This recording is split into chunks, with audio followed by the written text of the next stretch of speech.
Hello, everyone, and welcome to Sex Talk with the Sex Chick, where we are going through real life conversations about all things sex and relationships.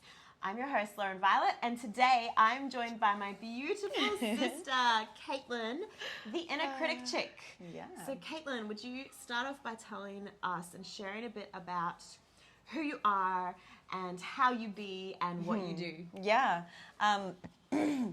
So as you said, my name's Caitlin, and I am the Inner Critic Chick. So I am very, very passionate about helping people tame their inner critic, helping people step into confidently step into their authentic selves, just being able to express themselves 100% authentically, and just own all parts of themselves.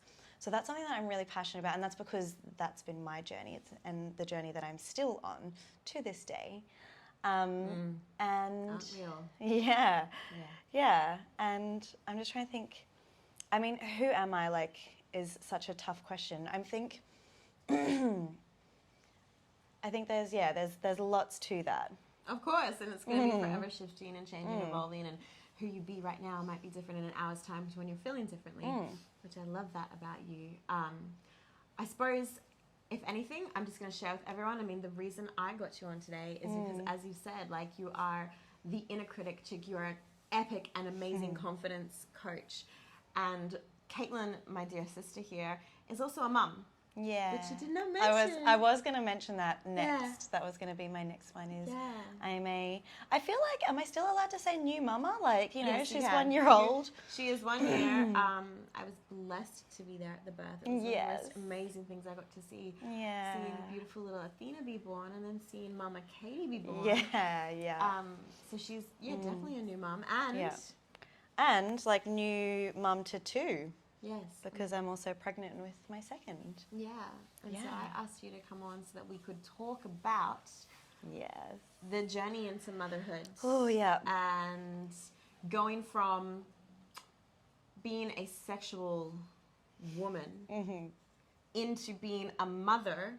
And the reason Caitlin's perfect to talk about this is because, like she said, she's new. She is a new mom, and this is the journey she's just been on through the last year, going from sexual woman and divine sexual woman, because I had the privilege of seeing you actually drop into that before you created Athena. Yes. So divine sexual woman into mother, and then the process of integrating the two together. Yes, which I think which is a really juicy conversation. Yes, and there's so much on that, where as well your own area of expertise as confidence and inner critic ties into it. Yeah, so, definitely.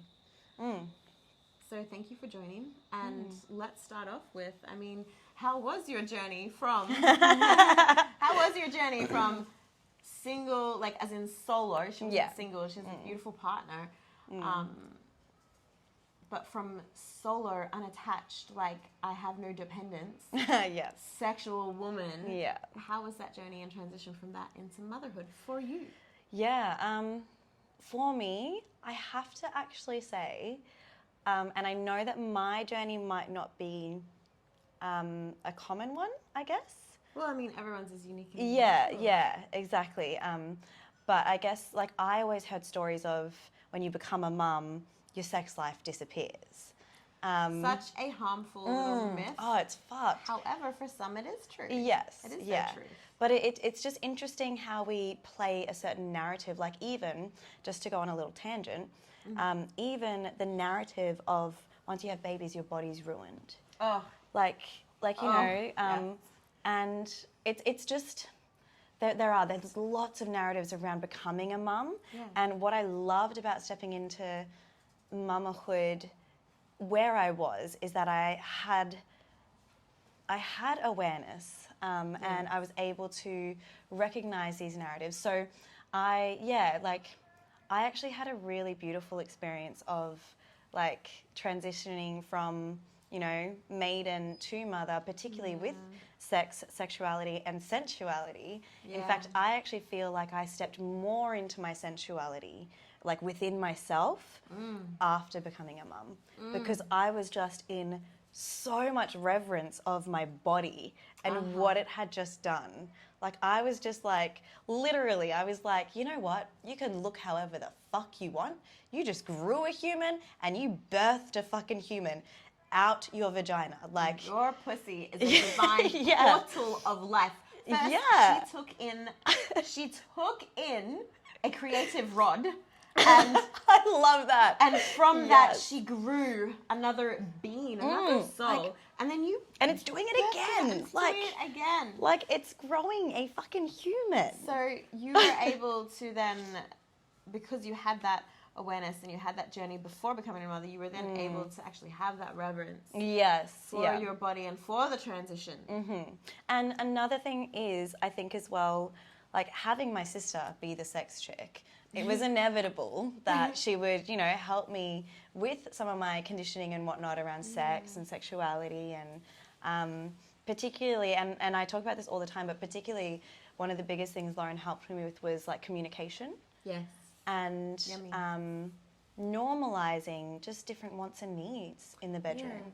Like, it just, it was very, very helpful. I actually remember the point too, and I think this might have been before you created Bubba, but where your orgasms, you were like, oh my God, Lauren. Yeah. Do you remember that? Yes, yeah. And it was all around communication, and first that self-communication, being with self. So it was literally like I got to see this beautiful sister of mine divinely blossom into her sexual woman. Yeah. Which then, created this beautiful life. And I love actually that you're sharing a beautiful transition and an enjoyable one with that awareness, because, you know, mine was very different. I have 4 children. For those of you who don't know, I have 4 children, and my journey from maiden to mother was like 12 years ago. So we were teenagers, and mine was very different because I was very young and all the conditioning was running. And so, you know, I'm the contrasting, I suppose, experience of I became a mother and ran all these narratives of like self-sacrifice. Like suddenly everything was about my child. Yeah. And I was a solo mom, but everything was about this child, and it was sinful to be a sexual woman. Yes. It was sinful to be a sexual mother. And, you know, like sexual woman in particular, but then add to be a sexual mother to it, and it was like even Dear worse. Lord, So, of course, so then, you know, many years later, I was like, well, I'm going to make a program and I'm going to call it The Sexual Mother.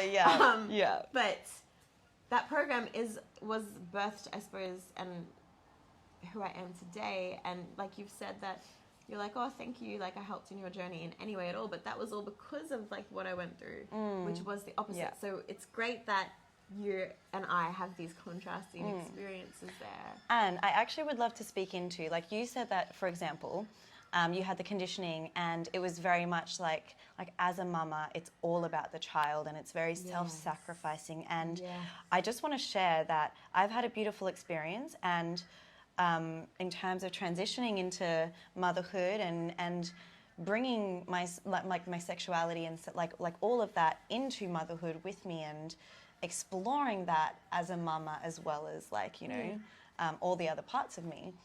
But it's definitely when you get into that mode of self-sacrificing and of burning yourself out to put everyone else first, that's when it's a struggle. Like for me, I have noticed that there are times where I've been very just low energy, because I've given and given and given and given. And so like it wasn't like, you know, sex becomes less on your radar because you're fucking exhausted kind of thing. And I think one of the things that really helped me transition, you know, like, so I kind of wanted to speak into the fact that, like, yes, I've had a beautiful experience, and still sometimes sometimes it's still challenged. It's still human, guys. Yeah, like there's still conditioning, and I'm still moving through that conditioning on a day-to-day basis. Consistently. Like, actually, we were just talking this before. It's like we're working with it. Yes. Forever. For the rest of our lives, we are working with that conditioning, working with those patterns, working with those beliefs, where we're not trying to eradicate them, because we can't, because we're human. We're not trying to eradicate them.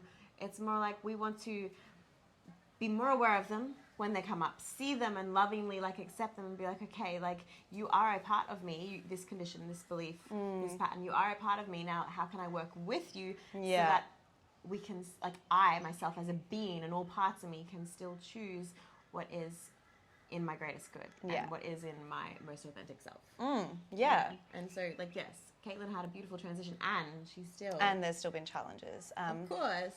And I think... I think one of the things that really helped the transition was like my complete just like reverence for my body, which kind of, you know, that's my body is a part of me. So like that's also then reflecting this complete reverence for myself, which like was just a beautiful experience to have. And then there was also just like I'm very lucky that the partner that I have, you know, not all the time, but is very supportive and is like, you know, like we are continually working on creating this relationship that's very open and we communicate. And when I'm not feeling supported, I get to tell him and stuff like that and ask for the support. And I think my experience was that I actually felt so much more connected to him after having Athena. Because it was like we were this team taking care of this baby. And it was together, like it felt very together. You're a team taking care of your creation. You Yeah. guys created, it's like when two people make a business together. Like you guys created life together and now you're raising it was like, and it still is, like, you know, it very much feels like a team. And I think because I felt so supported and so connected and held by him, I was then able to like, you know how you were talking about like orgasms, for example. So like I even experienced the next level again after having Athena, because I was able to like step into this place of like, well, I deserve, like I was like, my body's fucking amazing, I deserve to fucking receive. Like, and when I have that orgasm, I won't even thank you. I'm gonna be like, you're welcome. You are welcome for the honor and the privilege of witnessing that. And like, it's just like, it's just been a really cool experience to notice that and to notice in my life when sex becomes less connected and less... Which typically, when it's feeling less connected, like say you're feeling less connected to Tyson in the sex, does that typically come down to you feeling less connected to yourself? And it's like, my experience is often from that self-sacrifice. It's like I'm giving away. You and I run this same thing. I Funny feel that. exactly the same with my partner and sex. However, I just wanted to just go into, you were talking about the beauty of having this supportive partner in your journey into motherhood, and I just wanted to offer like a contrast again, because we are yin and yang, you and I. But I also have the experience of creating life together and watching it grow together with someone who is no longer my partner. He's no longer my partner, and you know, so many people watching this, because like half the people with kids now are raising them in a co-parenting situation or single. And I've done single, I've done partnered, and I'm now doing co-parenting. So I've done completely on my own, and that was beautiful in itself. I just remember watching my eldest all on my own and being like, I made you, like someone was there for the conception, but I grew you from all of my love. Like I made you all on my own, and that to this day is still a beautiful experience. And then the partnered experience that you just spoke into, I've had that too. So for all the people watching, like it's amazing. It's something to be celebrated. And then transitioned into co-parenting, where we're still a team and we're not intimate partners anymore, but we're still a team raising these creations together. And it's beautiful. And it doesn't matter whether you're co-parenting, like, you know, he's my best friend and we're still able to hang out together and do that. But even for people who are co-parenting completely separately, you're still a team working together and raising this creation. So it's amazing. Definitely. Beautiful. I would love to actually hear, and this is just my curiosity, and I'm sure that other people would want it, which is why I want to voice it. So co-parenting, and then being sexual outside of that relationship, like how does your sex, like, does that make sense? Like, how does your sexuality and stuff like that flourish, and like how is that going while you're also co-parenting? Because like obviously you've still got children, and then you've got the relationship with their father, and then you've also got the relationship with your partner. Well, I mean, that in itself has been a huge journey for me, because we separated to begin with, and then it was even co-parenting and being separated, and then actually stepping back into the sexual mother outside of that relationship that I knew. That was do you remember? Yes. Actually, that was a huge journey in itself for me. Yeah. And there was 2 years between me leaving him and me actually being sexually intimate with another. Yeah. And actually, this will actually really relate to the body stuff too, which we can get back to. But I was terrified. And on so many planes, I was terrified because I was like, there's this gorgeous man in front of me who wants to have sex with me, and I've not had sex with another man for so long, and I'm fucking scared, and my body is so different because it's birth 4 children, and this young man in front of me has never seen a woman who's birthed 4 children, and all the stories about the scars and things. And then on top of that, there was this extra layer of the co-parenting thing of, well, this isn't my human. And I thought that I was forever going to be having sex with this other human, and having to go home after that. And I don't have to share with him that I'm being intimate with another, but obviously at some point he's going to see me dating again. And so I did share, like, and it was big for me. It was big for both of us. And to share, like, well, I was intimate with someone else, and I bawled my eyes out all night that night. Like, it was a beautiful moment when there was a beautiful couple of days where I became intimate with this other man, and there was a beautiful ceremony even the first time where I just removed my clothes and he just held space, and I just stood in front of him, and all the shaking came out, and all the words and all the stories, and he just witnessed me. It was beautiful and divine. And then so powerful. It was like, it was amazing. And then to 3 days later go home and tell my ex-husband. And that's when, all this shame and guilt around being sexual with another. And, you know, that was a journey and transition in itself for that co-parenting relationship. And I'm so glad I went through it, because obviously since then I open relate. I'm very polyamorous, and I've had multiple lovers. At times, actually, my ex-husband has been a lover while I'm having other lovers. And that was a journey in itself. And then I journeyed into having exclusive partners, and so speaking into being sexual with my current partner and having that relationship while you still have a co-parent who you're raising, these divine creatures who came from our sexual interactions. Speaking into what that's like I've just said, there's challenges, and for many people they do find that very challenging, because let's be honest, things like jealousy come up. Jealousy and insecurity come up for all people involved. The ex-partners can feel jealous and insecure. You yourself can feel jealous and insecure and uncomfortable of if they have new partners, or even uncomfortable of like, well, I'm kissing and making out and touching my partner in front of you. And then the new partners can have their own insecurities of like, especially for like the history kind of the thing. history of like, well, you're going and staying at this person's place, and that's you have children with them, and you're all this history. And so speaking into that, how can you still own and claim that sexual self and that sexual freedom to be with another, and to hold everyone's insecurity? Like, it starts with my ability to hold my own, which started that first time I went home and was like, I had sex with someone else, and then I broke down, and I got to sit in all my discomfort. So because I can hold all my discomfort there repeatedly again and again, I can then hold any partner's ex-news discomfort there. And that's a practice for anyone watching, is allowing the guilt and shame to be processed and felt, allowing the insecurities to be acknowledged, processed, validated. You can validate your current partner's insecurity about your co-parent's relationship. You can validate that and be like, well, of course you're going to feel insecure and threatened at times, because you're a fucking human. And when you are feeling insecure and threatened, how can I support you?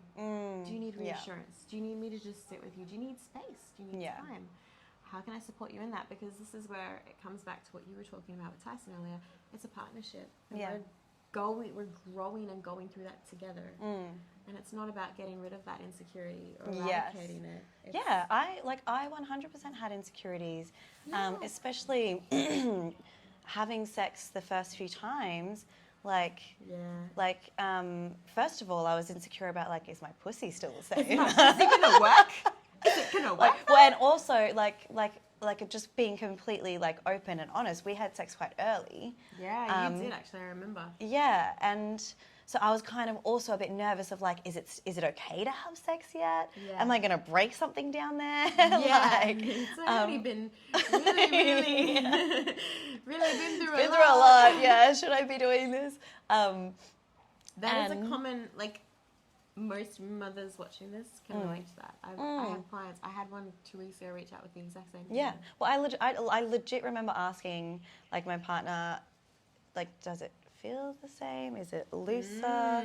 Like, you know, I was curious, but also like slightly insecure about like, well, I've just pushed a baby out of there. Like, yeah. Well, let's speak into that because Yeah. many women go through this. yeah, I yeah, have 4 kids. My youngest is 5, and I still to this day. Yeah. You know me. Yeah. I go and see my pelvic floor physio Yeah. once or twice a year with the exact same thing. Like, is it still working? Is she still doing good? yeah. And like, yeah. And every time it's like, yeah, 5 stars, Lauren. 5 stars, Lauren. It's like you haven't had kids.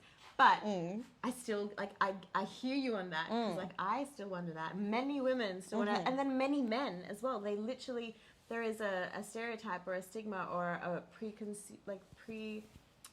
assessed idea of, well, it's going to be looser because Yeah, or it's not going to be the same. Like, I remember even speaking to someone and they were like, yeah, I watched my wife give birth, or my partner, like, I can't remember. And they were like, it's like watching your favorite restaurant burn down. I hate that. I And I was hate like, that. really? Like, No, it's not. That's where, yeah, like you said, you reframed it into the fucking reverence of... Yeah.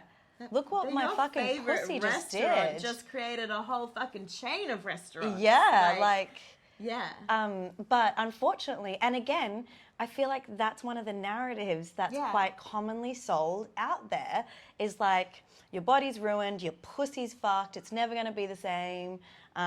You know, like, just your relationship is probably, you know, going to struggle and suffer, and it can. It's gonna be sexless. It's different, but yeah, there's not going to be sex anymore. Ain't nobody got time for that. And I get that. I get how that can happen. It's like you know, just like anyone, you know, our relationship goes through phases of having sex and phases of not having as much sex. Like, and you know what? That happened before we fucking had kids too. Like, and if someone is to experience that narrative is truth, like, they can change that. It's like, yes, you can look at it this way, and what else can you create? Yeah. Like, what else is possible? And like, does this have to be true? Like, for me, like, am I actually going to choose this narrative for myself? Yeah. Am I actually going to choose this as my truth, and like what I want to, like who I want to be and how I want to be? Do you know, actually, that just made me think of the reframe idea. Made me think of when you were actually giving birth. So I've given birth 4 times, and I was the one there, but I was never supporting.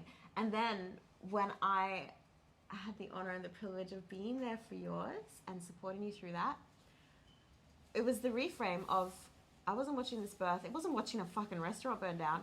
I was actually like, she's a fucking goddess. And I was actually also literally, I was like, I can see how people think this is sexy. Yeah, yeah. Like, and I don't mean in like, I'm not in a way that I was like sexually aroused or turned on, but I was like, this is fucking sexy.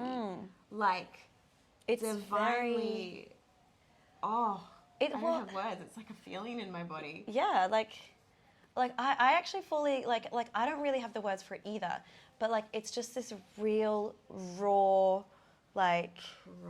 Primal, yes. And there was just a reverence. I was just in absolute reverence of this divine goddess in front of me.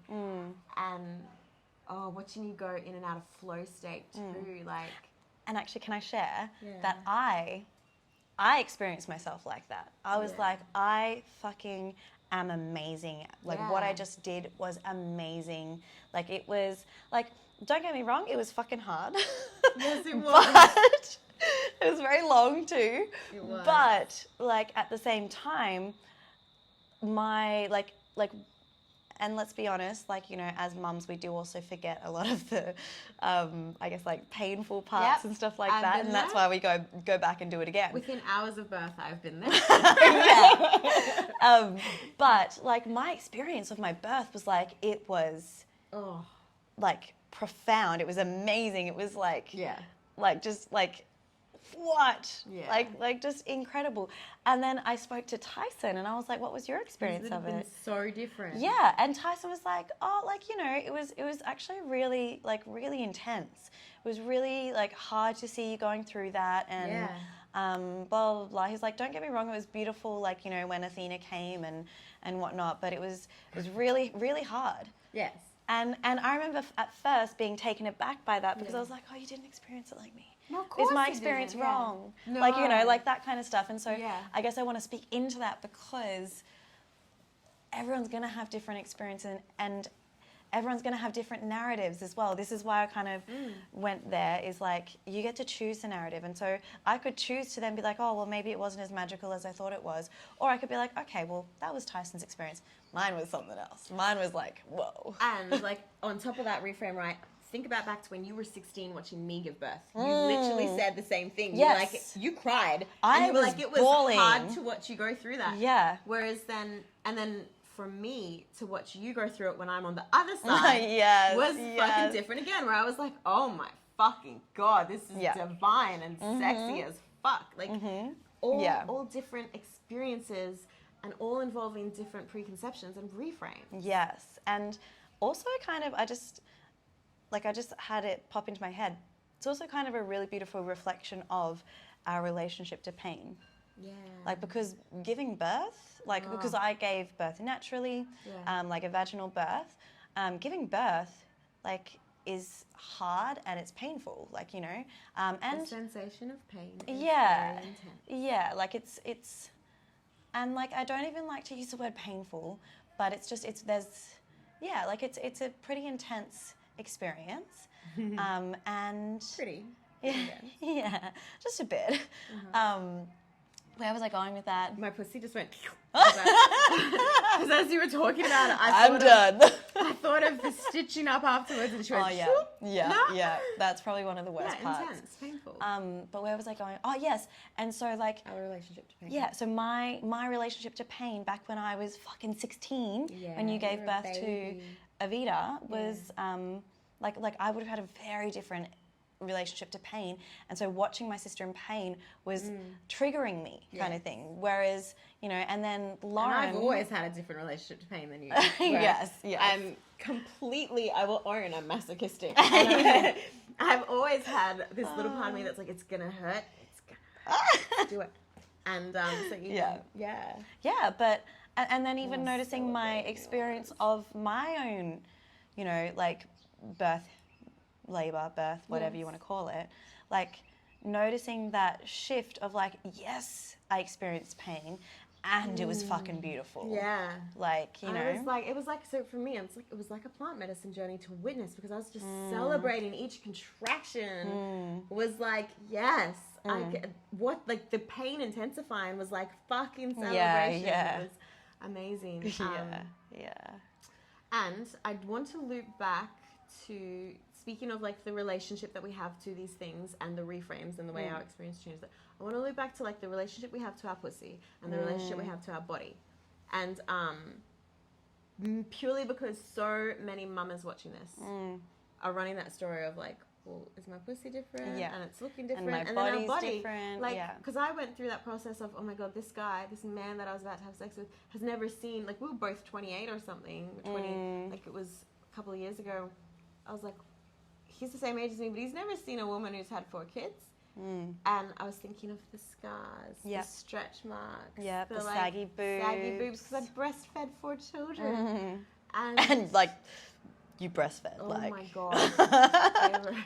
They were well-fed babies. They were. And the way that we changed that relationship. So like, from me to be there so many years ago to where I am today, where I do adult content creation, and I work sometimes as a model, and I'm as a lingerie model or a nude model. I have done so much nude modeling and a fitness model up on stage, like and with every photographer, I'm like, don't edit out my scars, don't edit out my stretch marks, and don't get me wrong, like I want to really acknowledge that it still comes up for me. Yeah. Especially when I'm at a shoot with other women and I'm looking at their like smooth skin and I'm like, oh, I'm over here with like fucking, I have like, actually it's really cool. Kind of looks like the tree of life roots, but it's all over me. And it still comes up, but my relationship to it is different because I'm able to like hold, like I said earlier, like hold that insecurity. Hold yourself. Or if I start questioning my pussy and I'm like asking my partner, I'm like, does it feel good? Does it feel nice? Like I can hold that insecurity, and the relationship to it is then different because I can hold it, acknowledge it, and then still reframe and choose a different way, which is, well, yeah, I do have all those stretch marks and all those scars and saggy boobs. Yeah. And that's okay. Yes, yeah. I think it's coming to that place of acceptance, which we were kind of talking about earlier. And, like, you've really, like, you've got the choice. Like, you know, you can choose to come to that place of acceptance or you can choose to fight. And one thing that I think is really strong in, like, the fucking mamahood journey is bounce back culture. And this comparison of, like, you know, say, like, this person doesn't have stretch marks, but I do, like you know, that kind of stuff. They bounced back. Yes, like they bounce back. It's almost like the polar opposite of bouncing back to the body you had before, yes, or your body's completely ruined. They're like two kind of extremes. And then there's like, you know, there's even phrases out there like mum bod. You know, and that is actually like, I guess, directed at the people who are carrying a bit more weight maybe after having children. And it's like this expectation almost, and I see this everywhere because so many people have said to me, oh my God, you don't look like you've had children. I hear that all the time. Like, or you look really good for 4 kids. And I'm like, excuse me. Yes, like take out the 4 kids. Yes, because how about I just look nice?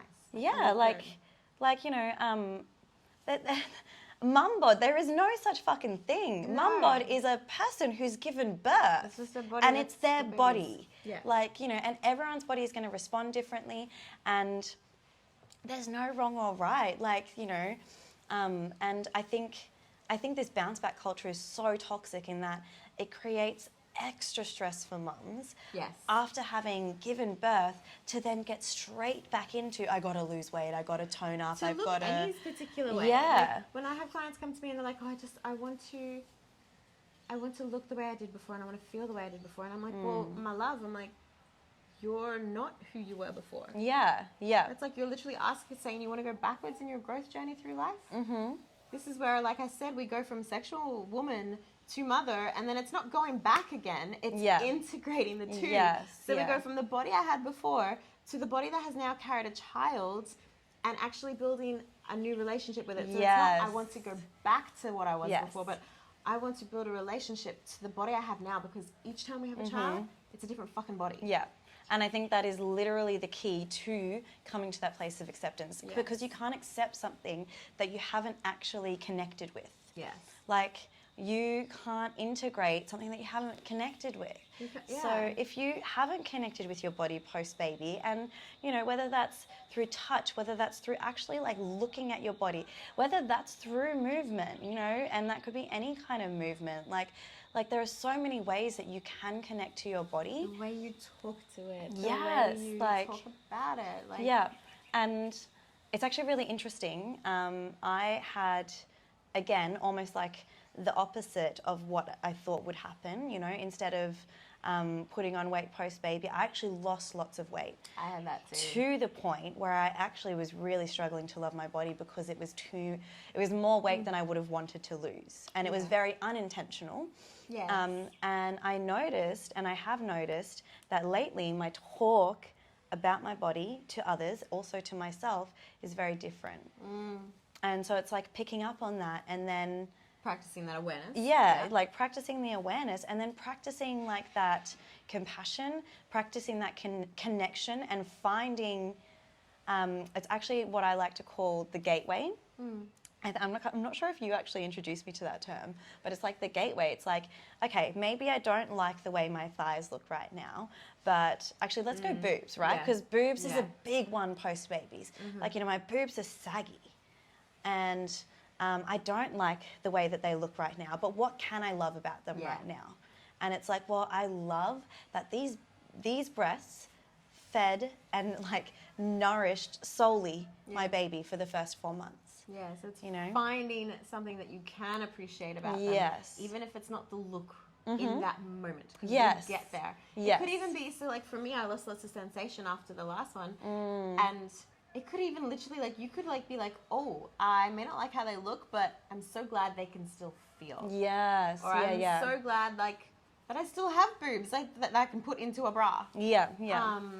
Like there is lots of things that we like, and it's actually kind of cool because you get to get super creative with like, okay, well, how can I love on this part of me that I'm struggling to love right now? Let's talk about pussy too, because for many women, that's a hard one, where if they've had, a traumatic birth, they've had tearing, they've had any sort of prolapse or experiencing any sort of incontinence or dysfunction, that can be a very hard one to accept. And any dysfunction you are experiencing, absolutely seek professional help, because that is available and you can work with it. You can learn ways to rehabilitate it and work with it. And that acceptance piece then becomes a bit harder, because it's like, well, I don't like how it's looking, I don't like how it's functioning, and what the fuck's left? So it's like practicing maybe gratitude for, well, I'm experiencing pain or dysfunction right now, and look at what I went through to be experiencing this. I birthed a child, and look at me still going through each day.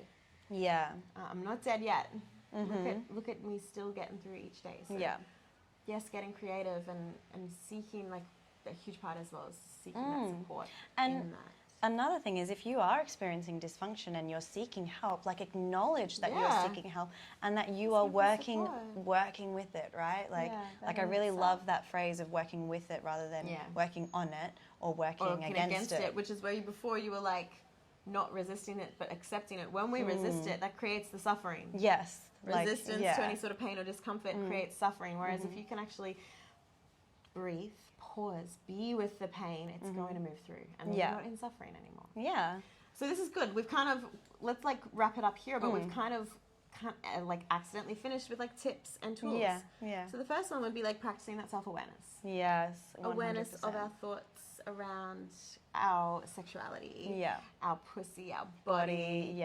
Like, well, and even ourselves, like, as a mum, that can be a really, really hard thing to navigate as well. Practicing that self-awareness first. And then when we have that awareness, the next step, which I loved what you said, was practicing compassion. We can't accept it yet until we've given it some compassion. And if it helps, ask yourself, like, well, what would I say to my sister? Yes, that's actually one of the things that I always tell people is, like, or even if you are a mum, would I say this to my child? Would I want my child to be saying this to themselves? So how can I be aware of the way I'm talking to myself and still have, or the way I'm relating sexually, and then have compassion for me as an imperfect being? And one thing that can be really hard is when you start to get the self-awareness, is you start to, sometimes it's almost like you then beat yourself up for beating yourself up. Oh, fuck, I'm doing it again. I can't tell you how many times I say that to myself. Oh, fuck, I'm doing it again. And so a really great reframe, and actually one of the most powerful reframes for me on my journey of taming my inner critic, and it's actually one of the most important things that I teach, is like literally your inner critic, and that, like, those thoughts and the way that you're sort of speaking about yourself and everything is a protective mechanism. It is literally a part of you trying to protect yourself from being judged, abandoned, like out of belonging, unsafe. Like, it's trying to, because we've coded those feelings, like, and particularly a lot of us will have a core wound of something along those lines, being abandoned, being thought less than, or sort of just feeling out of control. But, like, essentially, that inner critic is kind of like criticizing you or bringing this stuff up so that it's keeping you safe from actually going there into that space where you might be judged, or where you might be, not loved, or abandoned. Feel uncomfortable.